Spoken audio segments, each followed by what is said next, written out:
Gracias por seguir aguantando estoicamente. Es la última mesa, pero yo sé que va a ser la más interesante, porque creo que la juventud tiene mucho que decir y mucho que opinar. Tengo aquí en la mesa a tres personas. Jorge no está, le suple Pablo, que bueno, le hemos acosado y el pobre ha accedido a estar en la mesa.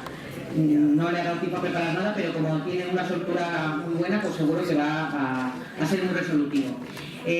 Aquí está a mi lado Sandra Bravo Almanza, de 25 años, es leonesa, maestra por vocación en educación primaria, con la especialidad de educación física.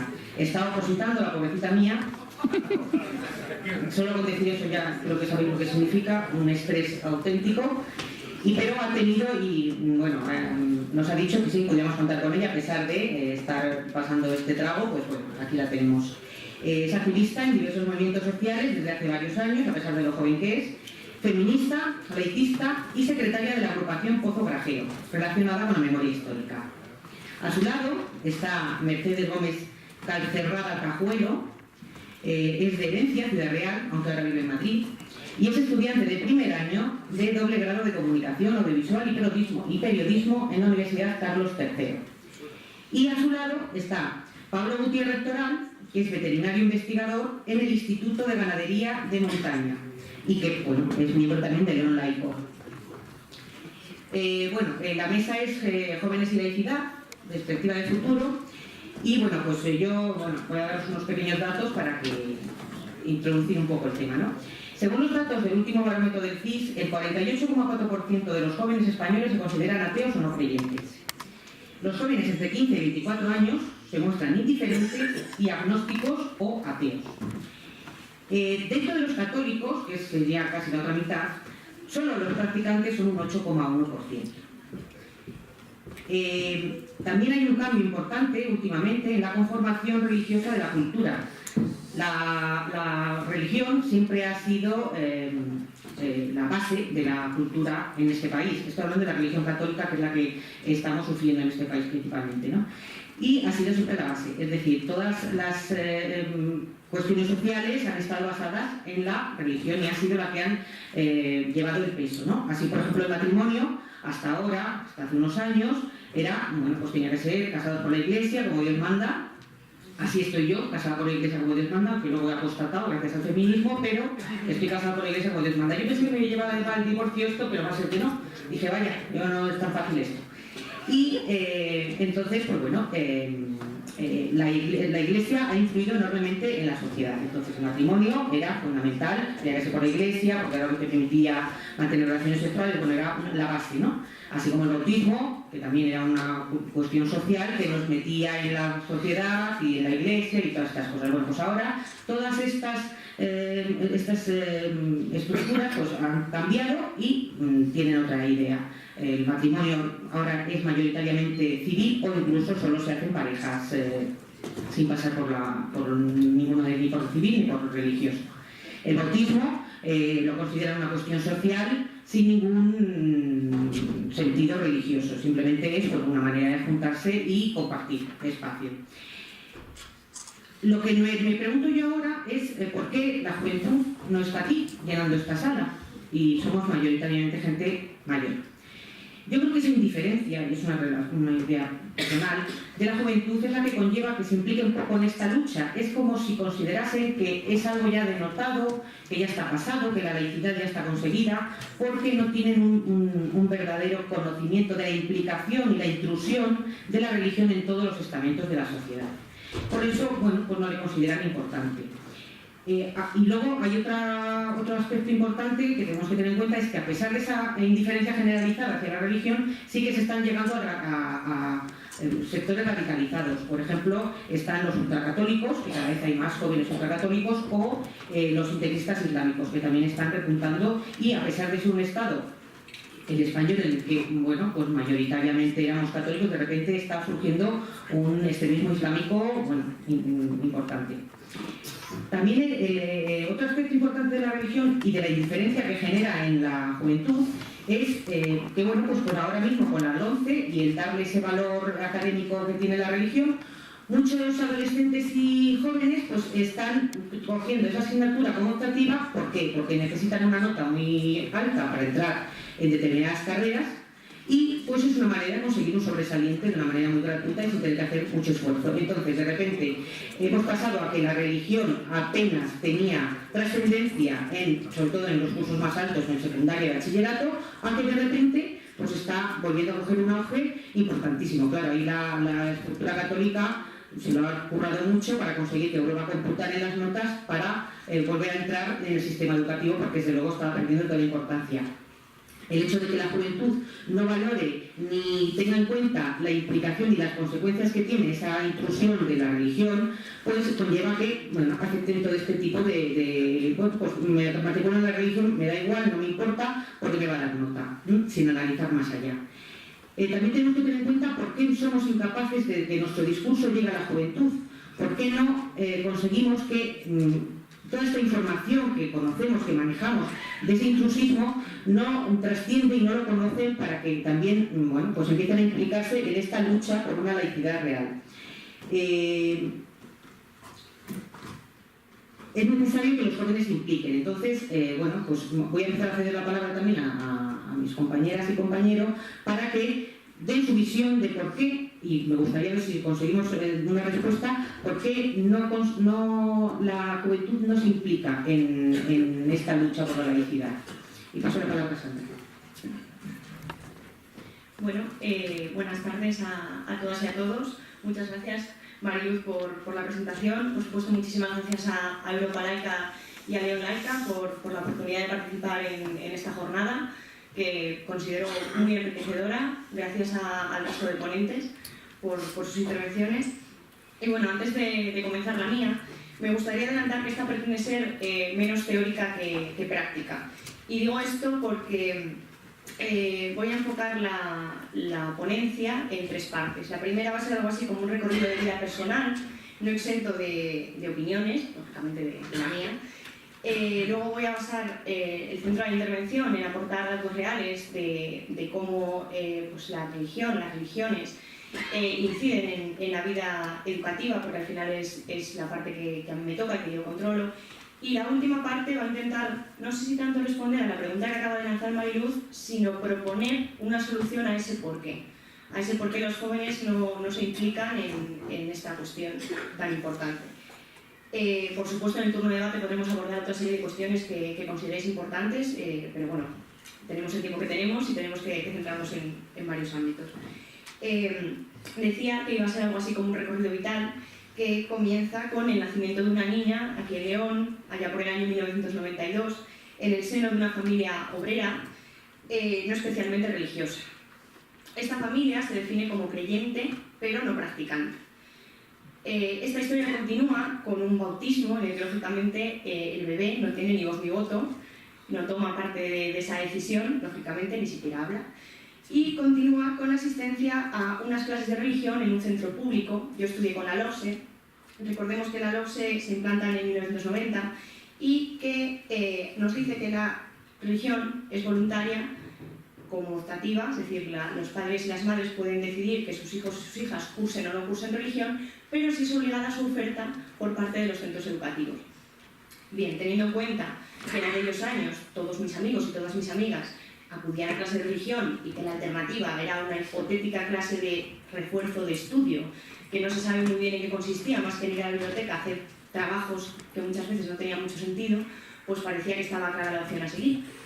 Bien, estas clases de religión, como digo, en la escuela pública, se complementan con unas jornadas de catequesis en horario extraescolar, que se daban en el templo en el que posteriormente se hacía la primera comunión, y que lógicamente en ningún momento se plantea en mi generación, y hablo, como digo, de mi experiencia personal, que en ningún momento se plantea como una opción no hacerla. Entonces llegamos a ese hito cronológico que es la primera comunión, de la cual guardo un recuerdo francamente turbio de aquella horrible tarde eligiendo un vestido que realmente era toda una tortura, más que se intentaba enfocar como una especie de regalo y de momento muy feliz, y no sé por qué eso a mí no me caló mucho.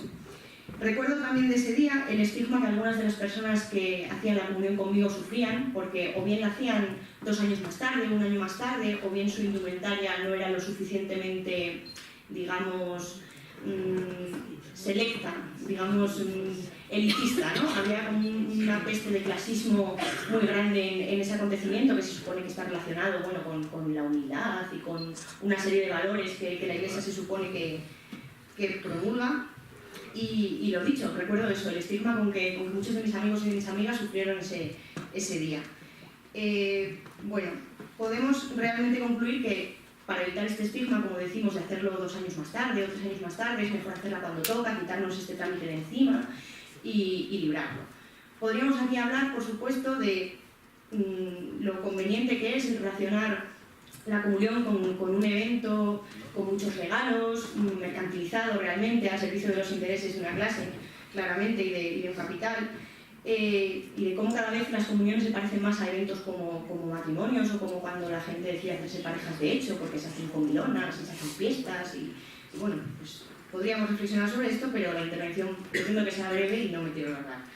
Bueno, tras la comunión, que recordemos que se hace con 9 años, que lo normal es hacerlo con 9 años, para mí llega un momento, una ruptura entre esa corriente de inercia, porque realmente la inercia, como digo, no nací en una familia creyente, católica, ferviente, para nada, pero sí metida en una, como digo, una rutina, una inercia social, que al final termina siendo un problema social.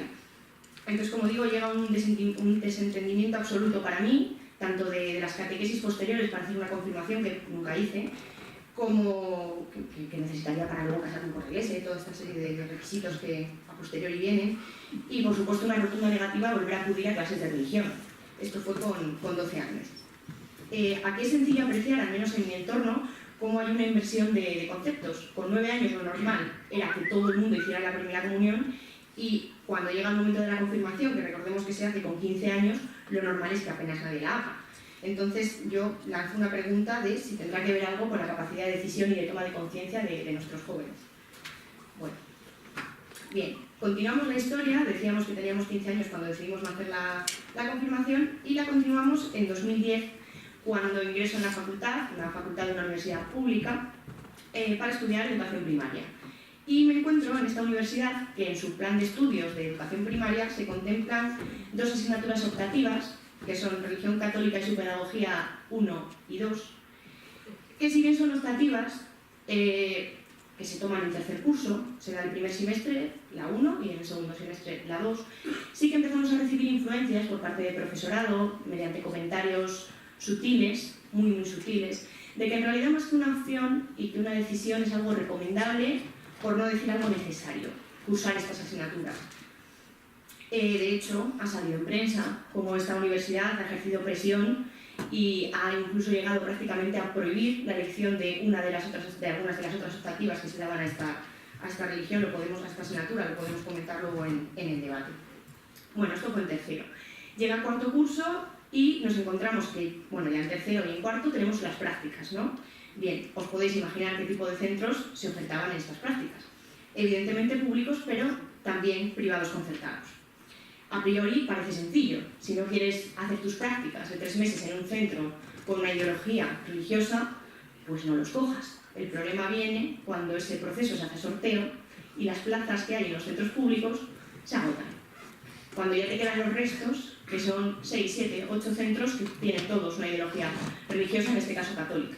¿Qué nos queda? Pues lo que me queda a mí en las segundas prácticas. Tragar, porque si no pierdes el dinero de esa matrícula y tienes que perder, en el caso de cuarto, 1 año más para cursar esas prácticas.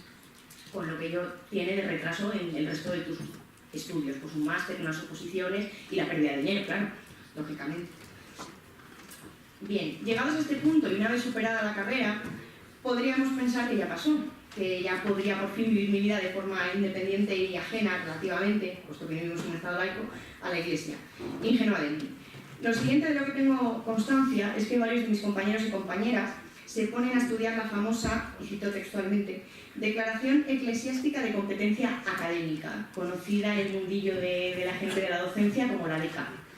Bien, esta DECA es un requisito imprescindible para ser profesor o profesora de religión católica en centros públicos, también en privados concertados y privados, pero en la pública, desde hace más de 10 años. Bueno, cabe destacar que junto con este certificado, con esta beca, cuyo precio, por cierto, oscila entre 1.000 y 1.500 euros, para que os hagáis una idea, son incluso de unos pocos meses, se necesita una declaración eclesiástica de idoneidad expedida por un obispo y ser propuesto por este como docente competente e idóneo. Vale. Resulta que para dar matemáticas o sociales debo pasar un proceso de oposición pública, más o menos equitativo, podríamos entrar a debatirlo, pero relativamente igual, con una serie de pruebas excluyentes, con miles de aspirantes, donde se supone que simplemente pasan las personas más aptas, pero con la asignatura de religión no pasa. Bueno, sin embargo, destacar que el sueldo sale del mismo sitio. Así pues, comienzo a estudiar las oposiciones y me encuentro cara a cara con la LOMCE, con la famosa Ley Wert, que modifica parcialmente la antigua LOE del año 2006. Y bueno, grosso modo lo vamos a ver rápidamente, porque luego sí que quiero detenerme un poco en la asignatura como tal, pero bueno, la disposición adicional segunda, que se redacta de nuevo con la LOMCE, es decir, cambia la redacción de la LOE, alude a algo, que más tarde hablaré de ello, que son los acuerdos sobre enseñanza y asuntos culturales suscritos entre la Santa Sede y el Estado español. Noticias frescas para mí, yo no tenía idea de que esto existía, a pesar de haber cursado las 2 asignaturas de religión. Bueno, se alude también a otros acuerdos de cooperación con otras instituciones relevantes asociadas a otras confesiones religiosas, como son las evangélicas, las judías y las islámicas. Y dice también, y me parece muy importante, que la determinación del currículo, el currículo educativo, para las personas que no sean de mi jerga, que no controlen mi jerga, son las competencias, objetivos, contenidos, criterios y metodología didáctica, prácticamente todo lo que es la educación. Entonces, como digo, este concordato dice que la determinación de este currículo, de la asignatura de religión, y así como la toma de decisiones en los materiales didácticos, que podemos hablar del lobby de las editoriales, de los libros de texto, etcétera, etcétera, posteriormente, será competencia de las autoridades religiosas, es decir, tienen plena capacidad de decisión en todos los asuntos que competen a esa asignatura, que, como digo, sigue manteniéndose obligatoria su oferta, aunque voluntaria su matrícula. Por curiosidad, porque no los conocía, por preparar bien esta ponencia, he buscado los famosos acuerdos con la Santa Sede, firmados en 1976 y consolidados el 3 de enero del 79. Recordemos que la Constitución entró en vigor el 29 de diciembre de 1978. Parece ser que había prisa porque simplemente pasan 2 meses, prácticamente, 1 mes y pico.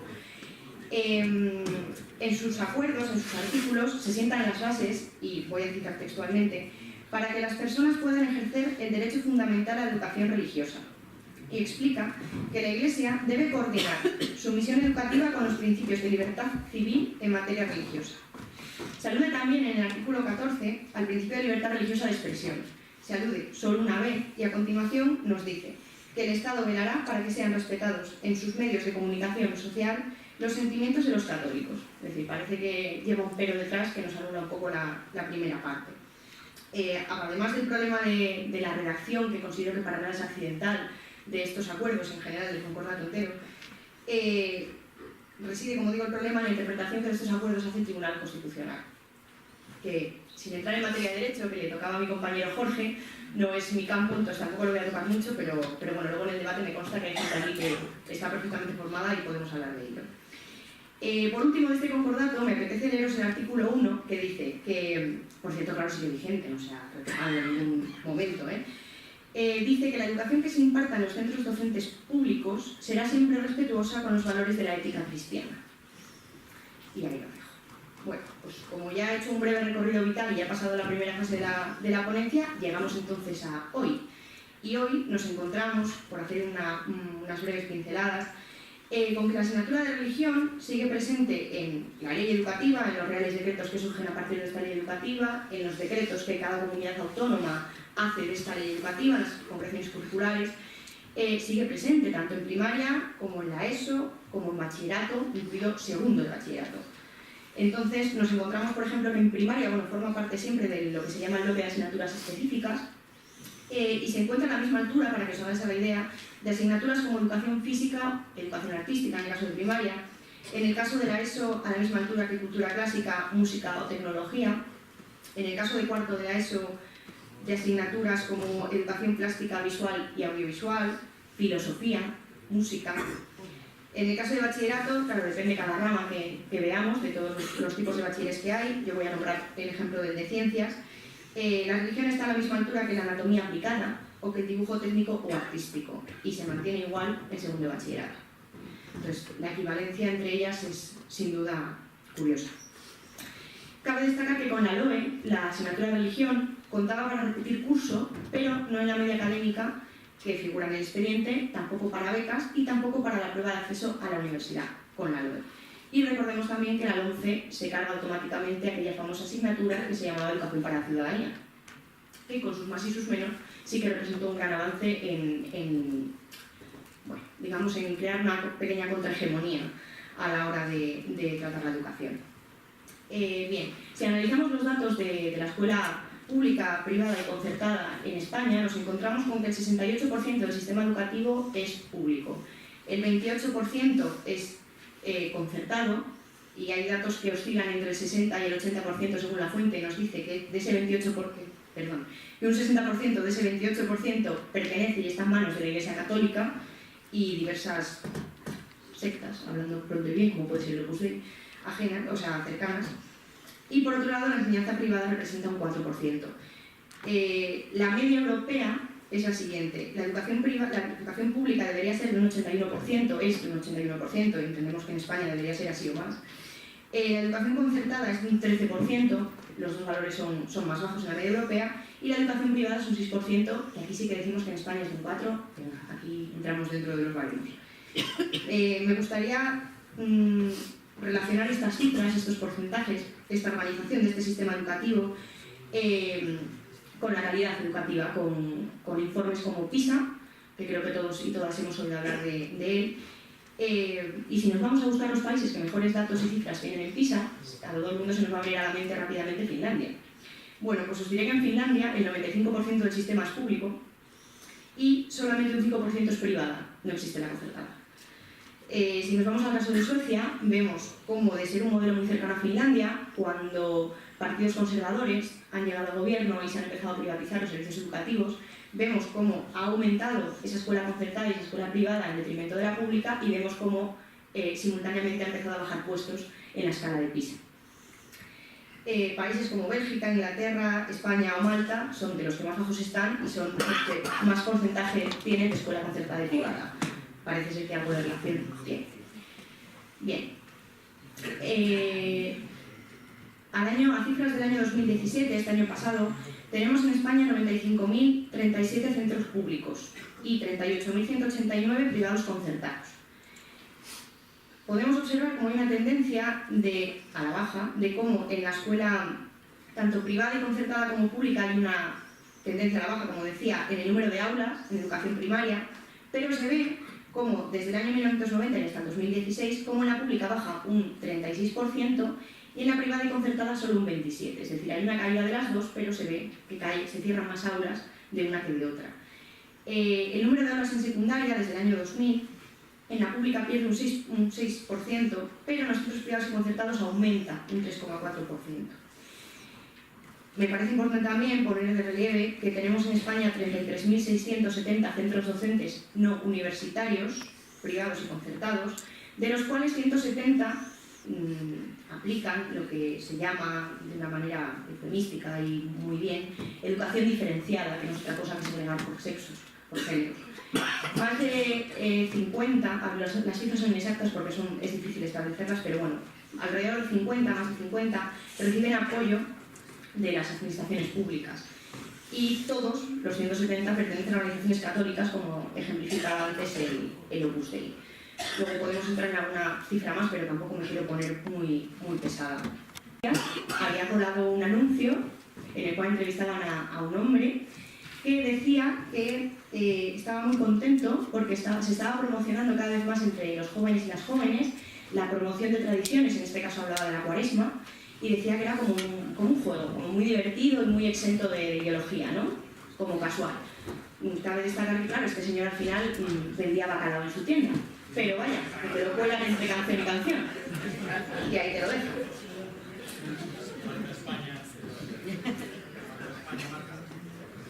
Bueno, como decía, y después de este pequeño chascarrillo, me preocupa mucho la presión de grupo que se ejerce sobre las más jóvenes para normalizar eventos como la comunión, como el bautismo, como la confirmación, como todos los santos. Me preocupa mucho que en vez de sacar las creencias religiosas de los centros, cada vez alberguemos más y más diversas.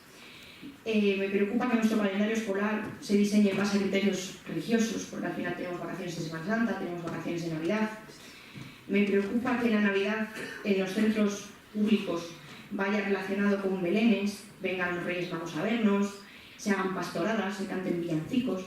Quiero romper una lanza porque hay centros que cada vez se separan más de este tipo de tradiciones, de este tipo, como digo, de inercia social, que claro, beneficia a unos pocos y nos perjudica a unas muchas. Pero, como digo, me preocupa.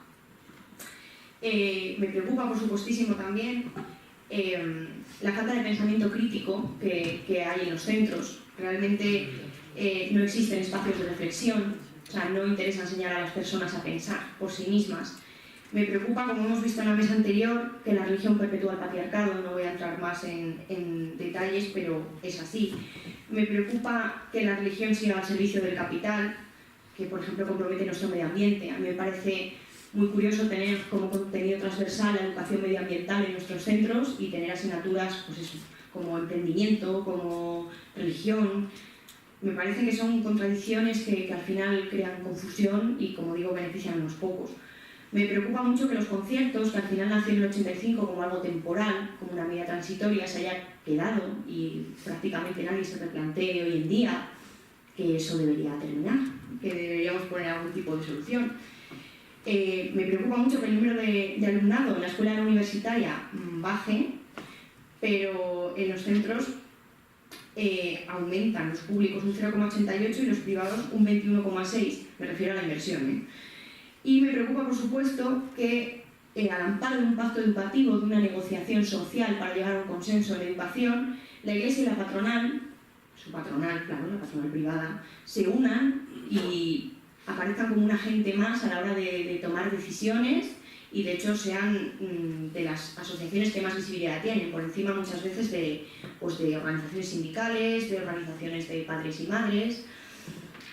Y bueno, pues me preocupa por supuesto también, como refleja muy bien un informe de comisiones obreras, cómo en los últimos 6 años hemos perdido docentes de carrera, concretamente 40.000, casi 41.000, mientras se contratan a 26.144 interinas, con lo cual vemos que un cuarto de los docentes de la pública son temporales, con todo lo que ello conlleva. Vemos como también en los últimos 6 o 7 años el número de maestros en la pública ha descendido un 4,61, me refiero a las contrataciones, y como en los privados ha aumentado un 4,81, prácticamente son equivalentes. Y me preocupa cómo el presupuesto dedicado a conciertos desde el año 2008 al 2014 ha aumentado un 6,5%, cuando el resto de partidas presupuestarias relacionadas con la educación ha bajado un 15,2%. Por supuesto, me preocupa muchísimo lo que hablábamos, el elitismo y la reproducción ideológica que estos centros llevan, que estas asignaturas llevan, que estos docentes llevan a nuestras aulas. Por supuesto, la discriminación con el alumnado ACNE, ANCE y ACNEAE, discriminación, claro, bajo el cajón, muy sutil, muy leve, pero que existe. Y me preocupa mucho también la diferencia que se constata en un hecho en Madrid, en un estudio que se ha hecho en Madrid en el año 2017, cómo hay una diferencia muy grande entre las notas que tiene el alumnado de la pública y de los privados concertados respecto, se ha hecho un balance, su nota en la media de bachillerato y de la nota en las pruebas de acceso a la universidad. Y se ve como la diferencia entre estas dos notas en la escuela pública es de un punto, hay una variación de un punto por arriba o por abajo, y se ve como en los privados concertados es de 3,5 puntos, generalmente por arriba y por abajo, por arriba en una y por abajo en otra. A ustedes les dejo que saquen las conclusiones de cuál es cuál. Y bueno, como había comentado en la última parte de mi intervención, y ya termino, como me preocupan mucho estas cosas, me gustaría hacer una leve y pequeña propuesta que pues luego podremos debatir. Creo que es hora de diseñar una nueva sociedad, y lo voy a decir así, como suena, con todo el trabajo que eso va a conllevar a todos los niveles, pero es que creo que de verdad que ha llegado el momento y llevamos con un poco de retraso, si tengo que hacer la cuenta. Y creo que esta nueva sociedad tiene que tener unos nuevos patrones de convivencia. Me parece que es súper necesario, entre otras cosas porque de las personas que estamos aquí en esta mesa, muchos y muchas no hemos decidido, o que deberíamos estar en esta sala, o que están en esta sala, no hemos decidido todos estos acuerdos que yo os he ido comentando, todos estos órdenes, estas jerarquías, estas correlaciones de fuerzas, estas líneas enfrentadas, no las hemos decidido, no hemos tenido partida en su debate, para nada. Entonces creo que nos quedan un poco grandes y ya nos toca cambiarlas. Creo que una de las cosas más importantes para que esta nueva convivencia sea más en acto que en potencia, o sea, sea ya de facto hecha, es la creación de espacios para las personas laicistas, para que nosotras y nosotros encontremos un espacio que sea amigo, un espacio no hostil, que me parece, como os he dicho, que no tenemos y que no hemos tenido. Y para mí, relacionándolo como persona joven y como docente, el primero de esos espacios de respeto y de libertad y de inclusión, como antes bien decía Conchi, es la escuela pública, gratuita, de calidad y, por supuesto, feminista. Para mí, hasta que no consigamos reconquistar este espacio, no podremos empezar a decir que en este país existe libertad de conciencia y libertad de expresión. Y creo que este es el futuro que nos merecemos, que queremos y que vamos a conseguir. Y ya está. Muchas gracias.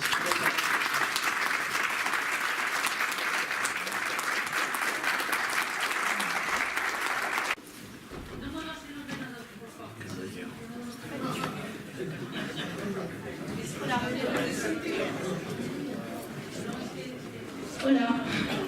Bueno, como ha dicho la compañera, soy Mercedes, gracias por invitarme a este evento y soy estudiante del primer año de Comunicación Audiovisual y Periodismo. Por ello, he decidido enfocar mi intervención a la libertad de expresión y el laicismo. Y he traído una humilde presentación para que, bueno, pues lo veáis. Claro, ¿no?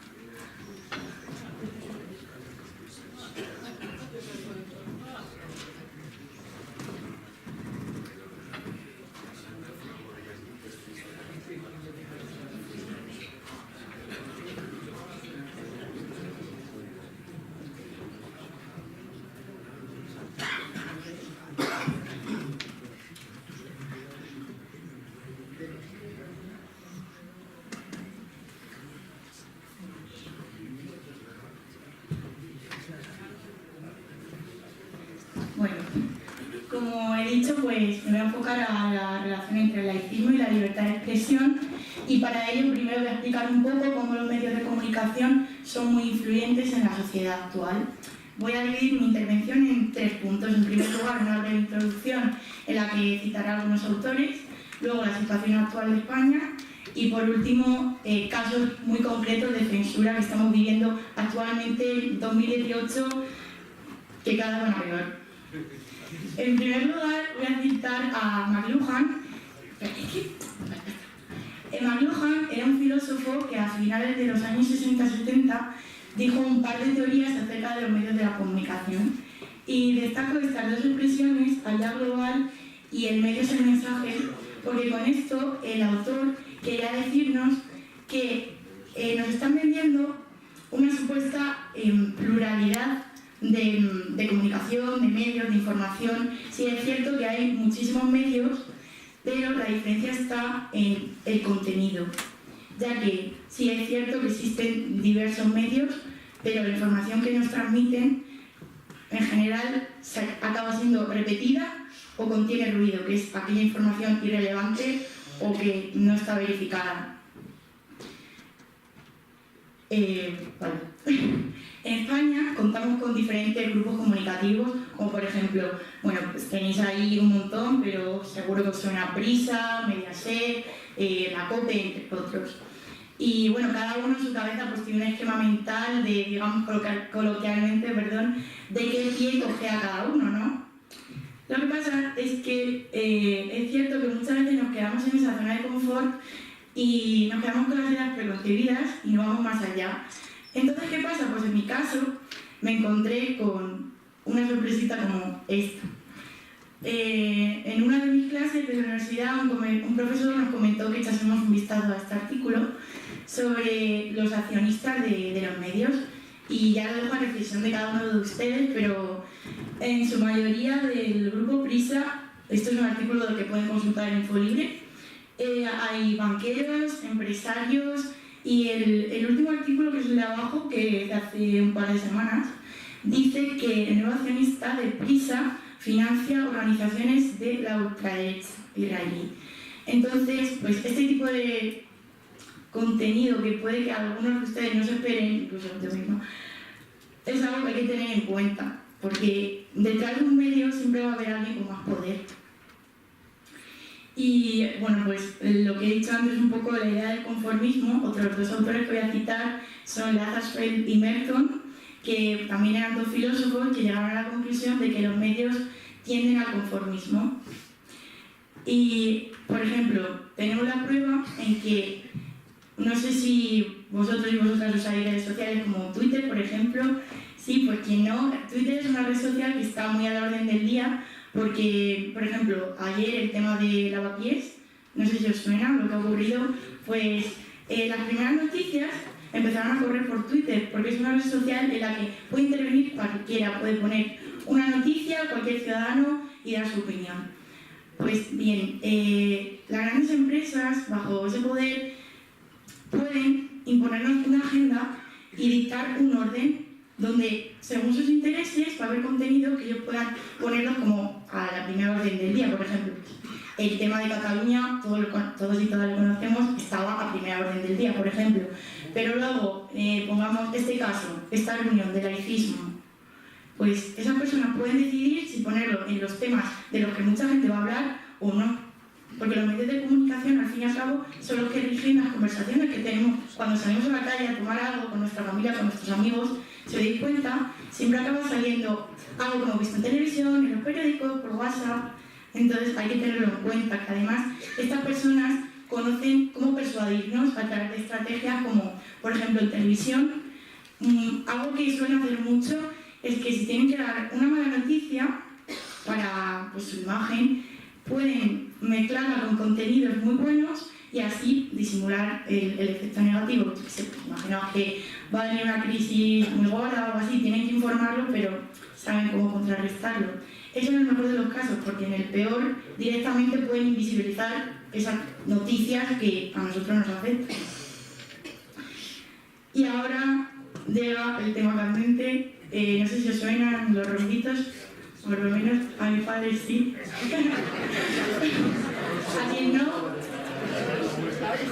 Se conocen como rombos, bueno sí, se llama Código de Regulación de Contenidos. Perdón, yo es que soy de la generación Z y yo creo por aquí millennials, entonces, o sea, ya tengo que aclararlo.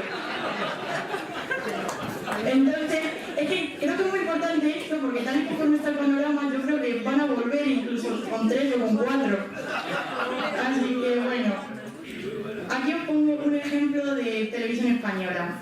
Bien, pues televisión española últimamente estaba teniendo una popularidad entre los jóvenes, una fama un poco mala. Si conocéis programas como ¿Cómo lo veis? ¿Os suena? ¿Cómo lo veis? O algo así. Bueno, pues era un programa que fue emitido en televisión española, en el que el presentador era Carlos Herrera, y invitaban a gente, bueno, en general este programa chirriaba un montón, tenía un montón de críticas, ya que había comentarios machistas, homófobos, racistas, es horrible, vamos, que al final Televisión Española lo quitó del medio. Y además también Televisión Española recibió críticas por, no sé si la conoceréis, pero bueno, hay una chica joven que se hace llamar Moderna del Pueblo, que hace viñetas y es feminista. Y fue invitada a una tertulia de Televisión Española. Pues bueno, la pobre de ahí salió espantada, porque las propias mujeres eran machistas. Se empezaron a meter con ella diciéndoles que cómo podía hablar de esa forma cuando la había llamado un jefe. Pero bueno, no me voy a meter ahí. El caso es que Televisión Española tenía muy mala fama entre los jóvenes. Hasta que llegó Operación Triunfo, que es este programa. No es la edición de Vital, ni Señora, ni nada nueva. Pues estaba ganando otra vez un poco el cariño de la gente joven a través de este programa, pero a través de, después de un par de cosas que han pasado, nos damos cuenta de que aunque la mona se vista de seda, mona se queda. Aquí os pongo el ejemplo de, bueno, el de Rajoy y Franco, ahora lo comento, pero eso era por curiosidad, no. En fin, ahí tenemos dos cantantes. En cada gala invitan a un artista extranjero. Pues bien, El de abajo, la foto más rosada, es un chico que canta canciones de estilo reggaetón, que bueno, para quien no esté puesto en ese tipo de música siempre tiende a comentarios machistas y poco favorables. Pues ese artista sin ningún tipo de problema llegó, cantó, se fue y todos la aplaudieron. Sin embargo, la chica de arriba vino de Estados Unidos, se llama Becky, y cantó una canción que se llama Mayores. Sin embargo, nos dimos cuenta de que esa letra no era real.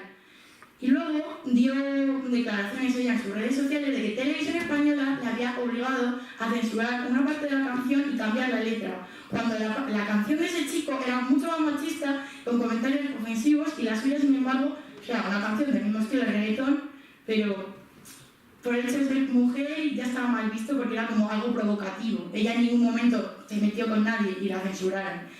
Y la parte de aquí es un poco pues, algo curioso porque no se sabe en realidad qué pasó.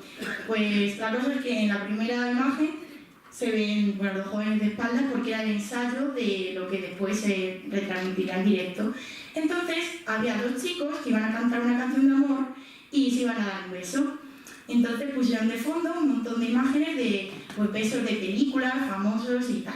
Y un tuitero se dio cuenta de que de fondo estaba un montaje de Rajoy y Franco dándose un beso. Salió en Twitter y quedó como algo gracioso, pero nadie se alarmó. La duda llegó cuando a la hora de emitirlo en directo, esa imagen fue eliminada. Entonces no sabemos muy bien qué pasó, pero ahí lo dejamos con curiosidad. Y ahora ya, más en serio, eso es un caso que nos afectaba a la juventud, pero que para que veáis la imagen que tiene Europa de nosotros, bueno, esto es una noticia de que los periodistas de Televisión Española, los que trabajan ahí, se están quejando y están denunciando 50 nuevos casos de manipulación y censura en el último trimestre. Bueno, y que decir tiene los casos que están ocurriendo con lo de la exposición de los presos políticos, el caso del libro, de Fariña, entre otros.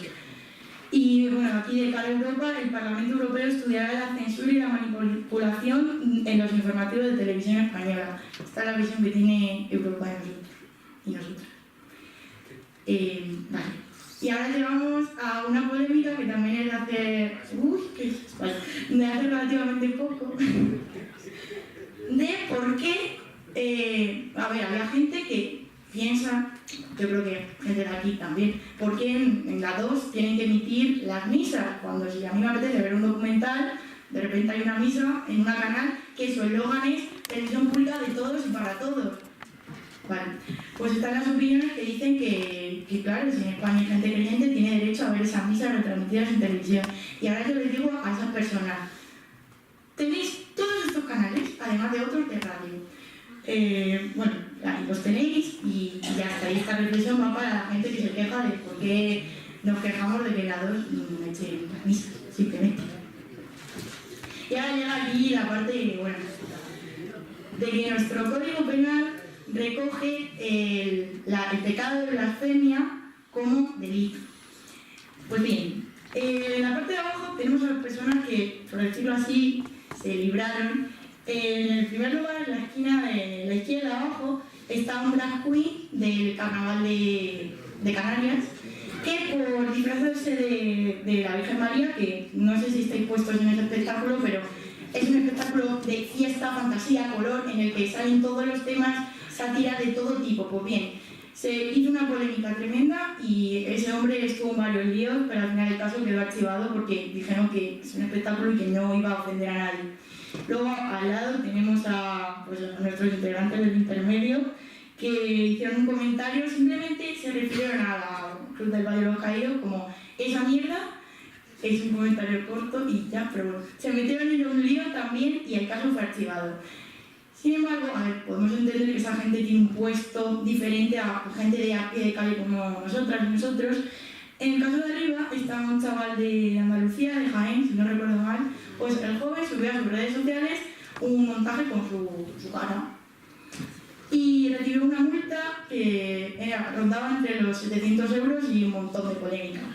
Y ahora vengo yo con la hipocresía de la iglesia y de la religión, porque nuestro querido Carlos Herrera, del que antes hemos hablado, tiene un montaje que no lo he puesto aquí, pero él mismo puso su cara en una foto y nadie le dijo nada, pero claro, se puede entender por qué. Y al lado pues tenemos no sé si llamarlo manifestación, el caso es que unas feministas hicieron como un pasacalles o algo así, y bueno, sí, pues era una manifestación a todos los sitios, y recibieron una multa de entre 2.600 euros por cada representante, y ellas no se libraron, el caso no se archivó y el del joven tampoco se archivó.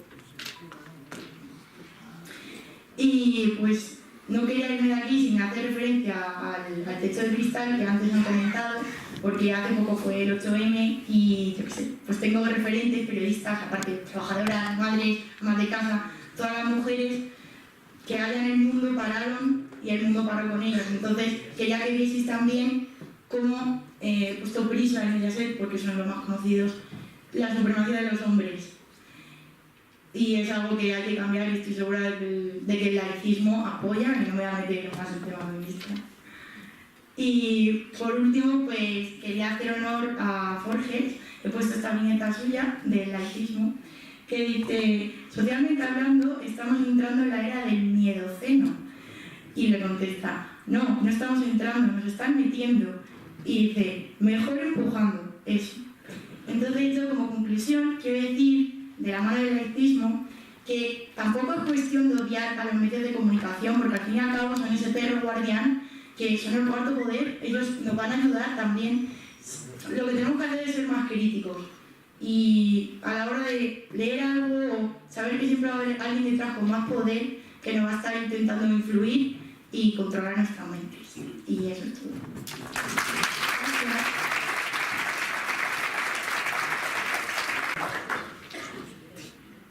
Ahora Pablo.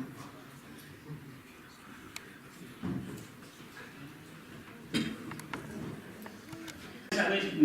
Soy Pablo Toral, yo no estaba previsto que hablar aquí. Me montaron una encerrona una hora antes de que empezara esta mesa redonda. Me dijeron: oye, ¿sabe? Y habla 10 minutos ahí yo.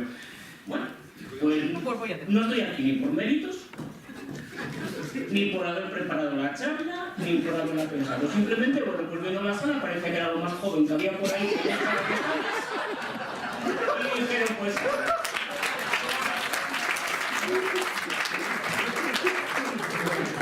Cuando estuvimos, yo soy aquí de León Laica, y cuando estuvimos organizando esto me habían dicho que si yo quería colaborar en ello, y me dije que no. A ver, yo soy científico, hablo una vez al año en público 10 minutos, me lo preparo durante 2 meses, una presentación lo más clara posible, y antes de hacerlo me tomo una pastilla que me meto debajo de la lengua para estar tranquilo. Entonces, que de repente tengas que venir a hablar de salud y juventud, pues bueno. Entonces, pues nada, perdón lo primero si uso un lenguaje poco ortodoxo para una charla, por eso no está preparado. Y nada, yo simplemente voy a hacer una reflexión un poco rápida, porque además tampoco nos sobra el tiempo, un poco en relación a lo primero que comentó Mariluz, sobre si había una indiferencia dentro de la gente joven al proyecto laicista, o no sé si desapego, no sé cómo llamarlo. Yo creo que no. Yo creo que no la hay. Lo que hay es un desconocimiento total. Tú no puedes tener desapego o indiferencia a algo que no conoces. Hay una desinformación, no se conoce. Y entonces quizás ahí el problema no esté por parte de la juventud, quizás el problema lo tenemos nosotros. Y a ver, en esos, por ejemplo, en la anterior mesa redonda lo comentó Conchi, me gustó mucho, que trató de ver que era Europa Laica, que cómo nos organizábamos, qué hacíamos, y en la página no lo contaba. No contaba un poco el estilo de cómo nos organizamos.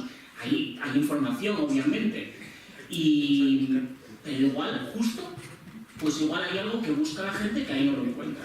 O igual nosotros no sé, ¿qué puede haber para que ahora miremos en la sala y aquí no haya, yo sea una persona joven? Pero bueno, yo ya no me considero tanto. A ver, las generaciones actuales no son indiferentes de lo que pasa del mundo, en absoluto. Yo creo que todas las generaciones jóvenes ahora mismo son muy dinámicas. Creo que hay pocas generaciones que han estado tan preparadas y con tanta formación como ahora. Además, sobre todo por todo el tema de tiene una crisis económica tan grande, la gente no empezó a trabajar tan joven. La gente se siguió formando. Ahora mismo la gente tiene un nivel de formación que no había antes, hablando global. Además, eso, hay una consciencia ya no de lo que te pasa a ti mismo o en tu entorno cercano, sino hay una consciencia mucho más global. A la gente le puede tocar a veces lo que le está pasando a alguien en la China o aquí en León o donde sea, porque ya no hay esas fronteras a la comunicación, ya no estás solo en relación con los que están en entorno tuyo, puedes tener relación muy directa o muy cercana con gente a gran lejanía. Te llega información de todos lados, a veces tenemos demasiada información, pero nunca es malo, lo que hay que saber es filtrarla. Y yo creo que la gente joven está muy implicada en sus causas, porque tienen sus causas propias. Entonces lo que hay que hacer es que el laicismo sea una de esas causas. Porque en lo que quieren moverse se mueve muy rápido. Se mueve muy rápido, se une y como decirlo, utilizan sus armas de forma muy eficiente. Entonces yo creo que lo que nosotros necesitamos saber es, lo primero, cuáles son sus causas y si nosotros entramos en ellas, porque seguro que entramos, y luego tratar de usar sus métodos, sus armas y sus métodos, para luchar de esa manera. Porque lo que estamos viendo es que, bueno, luchando de esta manera estamos consiguiendo cosas, pero no tanto como quisiéramos. Igual habría que usar más métodos, igual habría que usar otras formas. Entonces yo creo que los jóvenes van a estar allí donde se sientan implicados y se les dé voz. Y quizás lo que habría que pedírselo. A ver, yo creo que hay que saber en qué están interesados y igual ahí partiría un poco por tratar de reunirse más con gente joven. Igual en las asociaciones, ir nosotros allá y preguntar qué pasa. ¿Por qué no estáis en esto? Que os vamos a contar un poco de qué va, pero decidnos qué os interesa.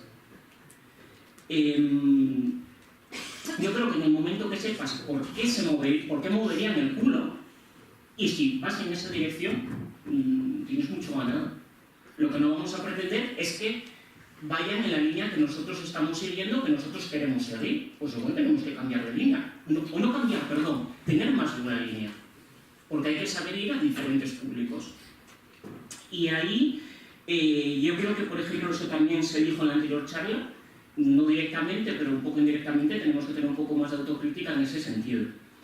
Y por eso tratar de ser un poco más inclusivos, de ver cuáles son los problemas que afectan a los jóvenes en relación a la laicidad, ojo, no nos vamos a meter aquí en berenjenales que no nos incluyan, y tratar de ir por ahí. Por ejemplo, ahora mismo, yo cuando hicimos esos carteles, yo fui uno de los que estaba y decidimos qué frases pusimos. Ahora lo estaba leyendo, que trae aquí, por un estado laico, laicismo es democracia. Pues igual eso no cala tanto entre los jóvenes, y en cambio pones laicismo es igualdad, igual llega más, porque lo van a sentir más propio, porque quizás hay una parte de los jóvenes que piensan que la democracia ya está ganada, ya existe, aunque hay otros que igual piensan al revés, dicen es que no vamos a mover, realmente no tenemos democracia y no vamos a poder arreglar nada ahí. Pero si decimos laicismo es igualdad, eso sí va a poder llegar.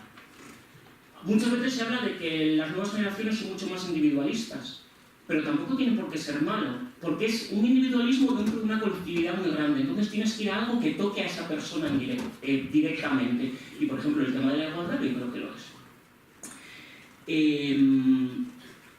Temas, una anécdota que me gusta mucho contarla, pero que es un tema que yo creo que puede servir como un ejemplo muy claro de por qué se puede mover la gente. ¿Qué temas están ahora candentes? ¿Por qué se mueve la gente? ¿Por qué hay discusiones? Pues por ejemplo, el bienestar animal. ¿En qué nos influye en el laicismo? Puede pensar algunos en nada. Pues sí, el laicismo tiene mucho que decir en ese sentido. Aquí en la sala iban los veterinarios, yo soy veterinario, ya lo sabéis, entonces yo digo las cosas a mi tema donde puedo quizás aportar un poquitín. En Europa tenemos unas leyes muy restrictivas en temas de bienestar animal y salud pública, seguridad alimentaria y demás. Muy restrictivas. Supongo que lo más restrictivo que ahora mismo en el mundo, para garantizar ambos. Pues hay un montón de supuestos por los que las religiones no las cumplen. Eso es algo por lo que se podría mover la gente. Bienestar animal. ¿Qué pasa con los sacrificios religiosos? Las directivas europeas obligan a que el animal esté inconsciente antes de hacer un sacrificio en un matadero. Por motivos religiosos no se hacen. Porque para musulmanes y judíos el animal tiene que estar consciente cuando le cortan el cuello y muere por desangramiento. ¿Vale? Y no se hace. Tenemos la fiesta del Cordero. Hay una ley bastante reciente que obliga a que todos los sacrificios que son con animales conscientes tengan que ser dentro de un matadero. Pero en la fiesta del Cordero no se hace. La ley ahora mismo ya existe. Ahí no hay una exención religiosa. Tendrían que tener, si lo hacen fuera, el animal tiene que estar inconsciente, tal cual se hace ahora mismo en los San Martines. En los San Martines en los pueblos, si se hacen, primero hay que dejar inconsciente al cerdo y luego se hace la matanza. Por cuestiones de bienestar animal. No puedes estar ahí con el cuchillo y el cerdo corriendo, pues bueno, eso era algo que se hacía antes, pero ahora ya no. La sociedad eso no lo permite. Y los jóvenes eso no lo permiten. En cambio, lo estuve leyendo un poquitín ahora en esta hora que tuve para prepararme, en la página de Tacma hablaban que se habían sacrificado, no recuerdo en qué año, o creo que era el año pasado, hace 2 años, en la zona, creo que en Melilla, en Ceuta, unos 6.000 corderos, sin ninguna garantía sanitaria, y hablo de la carne después de cogerla, allí cada uno lo come y lo hace como quiere, y sin aturdir al animal. Y la ley eso no lo permite, pero está haciendo la vista gorda. Pues igual si hablamos de eso podemos mover bastante gente joven, o igual conseguimos socios del TAC, ¿no? Ya no sabemos. Pero igual hay que ir a buscar nuevos ámbitos. Igual si estamos siempre sobre lo mismo, que es muy legítimo, y desde luego hay que seguir luchando porque hasta que no se consiga no hay que parar, pero hay que buscar otros que puedan llamar. Y ese, por ejemplo, era un ejemplo. O del tema de la seguridad alimentaria, yo no sé si alguien conoce, pero algún sacerdote que tenga el carnet de manipulador de alimentos. Porque que yo sepa, lo de coger vino, mezclarlo con agua, repartir pan y demás, y tenerlo guardado allí, si lo haces en un bar, te obligan a haber pasado por un curso de manipulación de alimentos.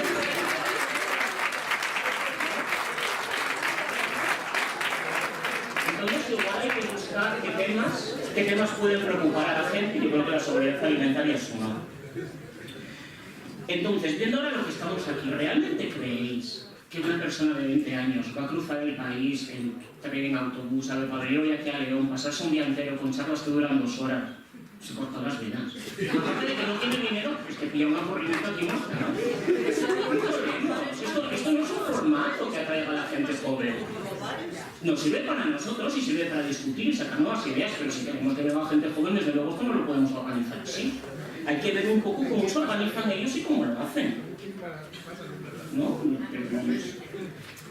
Yo creo que eso sería buscar otros espacios de participación. Por ejemplo, desde Europa Laica se está utilizando bastante Internet, pero igual no se está utilizando de la forma que gusta a la gente joven. Igual te sirve más, no sé, pues en Twitter soltar una frase graciosa o ingeniosa, pero bien pensada, a favor de esto, que va a tener mucho más impacto que soltarles una tesis doctoral sobre el laicismo. ¿Vale? O igual, yo no sé, un vídeo de pequeño formato puede llamar mucho más la atención, las imágenes llaman mucho la atención. Un vídeo de 30 segundos, 1 minuto, explicando 4 cosas puede llamar mucho más la atención. Mira, yo eso lo tengo ahora visto, recientemente tuve una experiencia muy buena en la universidad porque me tocó preparar unas clases y lo que hice fue ir a clases de otros profesores. Entonces yo me sentaba atrás del todo, pasé un poco desapercibido todavía porque dicen, bueno, es que he repetido, ahora se acaba la carrera.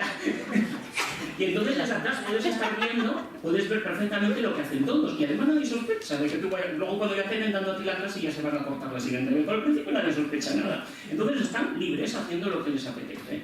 Y como cuando yo era estudiante, pues hay gente que está atendiendo. Ahora, como sabéis, en clase no se cogen apuntes, la gente está con ordenadores. Entonces, hay gente que está cogiendo sus apuntes con los ordenadores, están con sus presentaciones y demás. Pero hay gente que está viendo Facebook y está viendo vídeos. Pero no se engañe, ¿eh? Yo vi a gente que ahí estaba y yo veía el Parlamento de los Diputados y pero ¿cómo están viendo vídeos del Parlamento de los Diputados? Que te llama la atención, pues lo estaban viendo, había gente viendo vídeos de esas cosas y dices, pues igual no están tan desapegados de las cosas como pensamos. Lo que pasa es que igual hay que ir a buscar la fórmula por la que puedan atraerse, y la fórmula no la vamos a decir nosotros, la tienen que decir ellos. Entonces igual por eso alguna idea podría ser tratar de movernos hacia ahí. Y nada, pues yo creo que con eso, si se puede abrir un poco de debate y alguien quiere comentar algo de eso. Sí.